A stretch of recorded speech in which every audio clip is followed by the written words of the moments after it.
Animals, are you keeping them in your yard? Try as hard as I can. I would hate to hear something like that happen to you. It happens every once in a while. Yeah, okay. You kind of touched on this earlier. Yeah. We had some rain today, not necessarily out of the ordinary. Didn't seem like a crazy day. Nope. We almost had record-setting weather today. Yeah, the rain. I mean, it was so wet this morning. It happened in a short period of time. Well, I mean, you might have been sleeping for part of it, but anywhere from about 6 to 10 a.m., that's when we got the heaviest of our rain. Yep. And then the second part of the day was nice and dry. Yeah, okay, so what are we looking at in terms of totals? I mean, I'm using the term inching, but we're hundredths of an inch. Yeah, we were a smidge away from tying a record. We had 35 100ths of an inch. Again, we were 1/100th of an inch away from a record today. And again, if you woke up a little bit later and if you spent most of your afternoon outside, you might have thought, oh, it wasn't wet at all today. But we did get a decent amount coming out of the airport, and we had the Race for the Cure downtown today, and we had a lot of stuff happening. And it was wet to begin the day, but then the afternoon was just marvelous. Check out this time lapse coming out of Seaside. If you're there, the kites were going. It was a little breezy at times, 30, 35 miles per hour. And then it calmed down, nice and relaxed. Beautiful, beautiful night there coming out of Seaside. You know, we have a few clouds rolling on in. Probably going to stay away from the rain for today, next day, day after that. So we have a nice spree of wonderful weather coming up. Today we topped off at 70 degrees.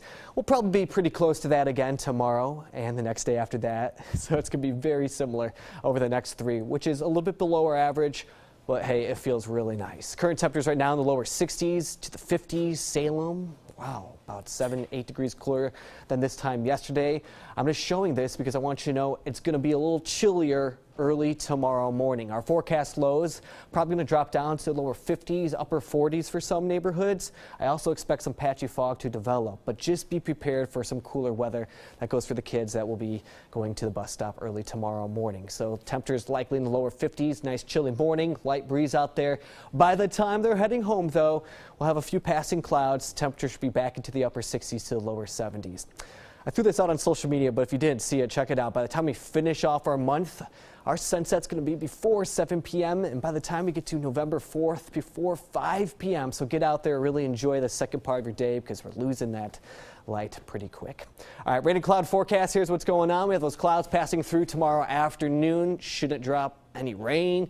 We're dry on Tuesday. About the same song and dance for the next few days. Wednesday, we start to see some signs for a couple showers, mainly along the coast, trying to infiltrate part of the Portland metro, Vancouver area, but I have us staying dry for the meantime. Really not having much rain arrive for us till likely Friday morning. There's our next front, and that's going to be a little wet, probably something similar to today. All right, 7-day forecast. Temperatures, again, in the lower 70s to the upper 60s. Fall officially begins on Saturday. Unbelievable. Unbelievable. Indeed. But you know what fall means, Joseph? It means football, and boy, do we have a lot of it on deck tonight for Game On.